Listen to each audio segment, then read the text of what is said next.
Salam doğuncuklam, goğumya adaylanız. Bir videoma bir doğuncukma diyadıptır, Slobodan'ın ulan neyim için eğer barmadın deyip yazıptır bana. Eğer beni almadı der, ben barmadım. Neyim için barmadın? 3 tane çağırma, yollaşımla ayırsanmaktım. Ulucağıydım, birinci klasta koyardı, 7 yaşında dey. Oğlum 5 yaşında, kitecek kıydım, 3 yaşında okudum ben yollaşımdan ayrılamda. Yollaşımdan ayrıldım, üyüme geldim, köp kıyınçılıklar gördüm. Gatken kıyınçılıklar gördüm çağalam bilen. Sonra bu kıyınçılıkların üstünden gelip bilmedim bir ara. Gatı kötönüm. Kıyınçılıkların üstünden gelip bilmedim de 3 çağamam ıydına eltip kakatına verip kayttım.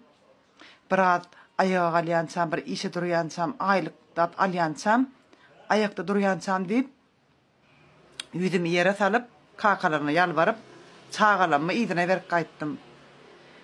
Sonra Bağdar'a girdim, Bağdar'da iş taptım, Bağdar'da somsa sattım. Hamirini ödüm edip, oğdu Bağdar'dan yaşlık topladım, ağaç yaşlıklar topladım. Yüzüm saralığı, yüzümü saradım, hiç kim tanımasın.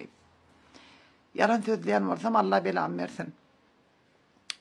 Yüzüm saralığı, Bağdar'ın içinden ağaç yaşlıklar toplap, oğuzun aşağına odun ettim. Hamirini ödüm etiyordum, 3 türlü somsa pişiriyordum. Etli, göklü, kartoşkol, piraşkı pişirip satıyordum. Ödüm, irden saat 6 olmanka barıyordum. Öğlen saat 3'ten sonra Bağdar soluna çıkıyordum. Şehirden bir tane kvartira tuttum. İşlemene başladım soyurda. Kvartiranın iyisine de bir şuat işe girimden sonra kvartira tuttum. Hedir işe girdim dedim.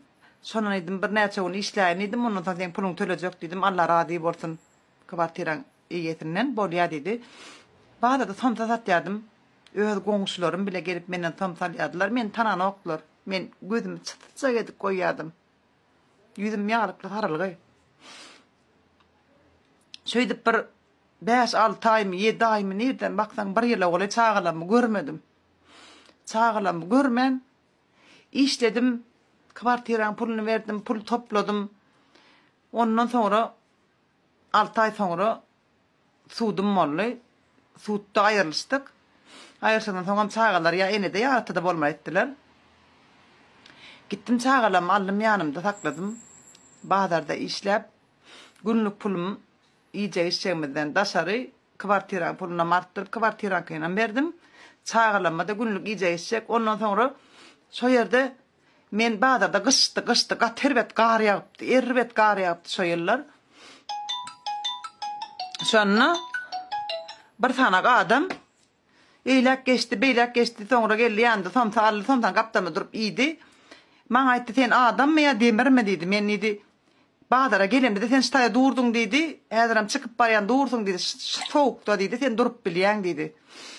Sen ölürsün dedi, bu soğukta, bunu yalak olup dursun dedi. Şu yerde plan dedi, bir tanak dedi, kafe var dedi, şu kafenin içinde işte dedi, kafenin içinde. Aylığına aitti günlük pulu, men şu var, ne mandalyardım?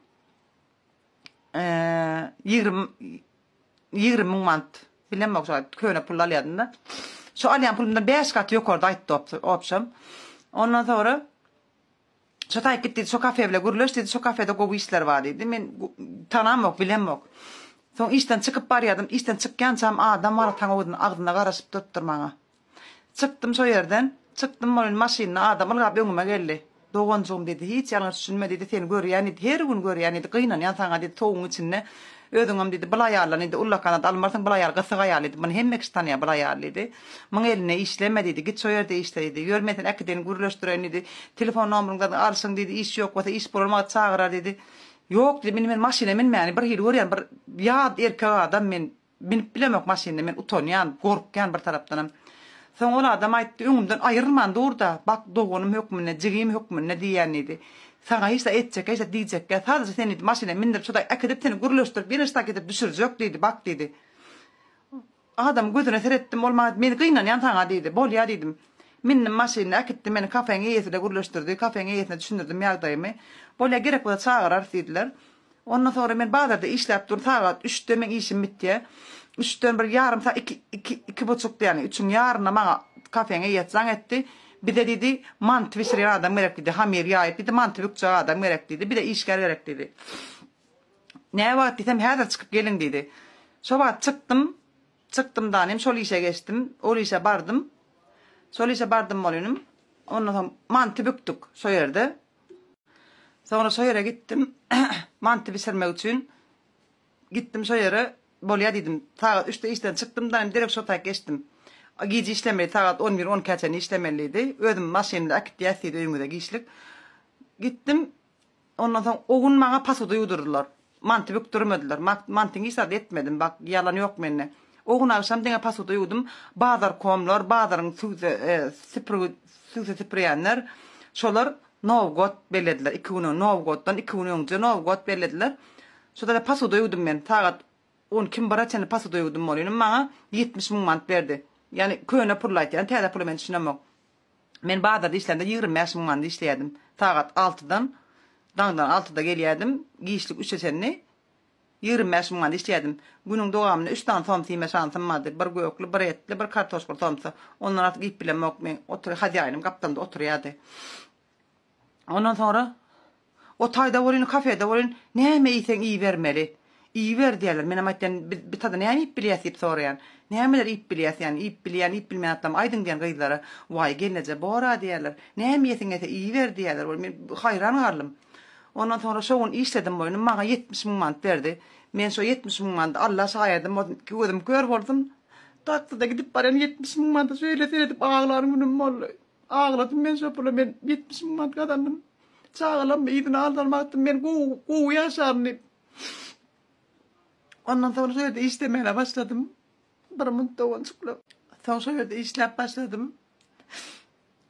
Hadi aynı ben yardımı düşündüm. Gittim sağlam vallahi midine. Hadi aynı ben yardımı düşündürdüm. Ben dedim gece işlep bilmeyen sağlam kork geldim gece. Ben günlük işleyindim. Günlük işleden gününe 50 mant verecek dediler. Yöne dediler. Günlük kafede ne ama kalsa kesilen çörük. Naharlar, idine kaydık giden naharlar, bular salatlar, bular dedi. Kendisi dedi.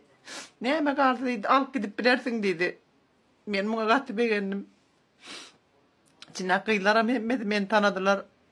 Birinin nahar kalsın, salat kalsın, nan kalsın getirip banka alyadılar kıyılar. Kendisi akidine sağalan gidersin deyip ödüme malyadım. Şöyle bankalara salıp getiren çocukları alıp pakete bağla koyadım. İrden saat 8'den akşam 6'da işlep başladım.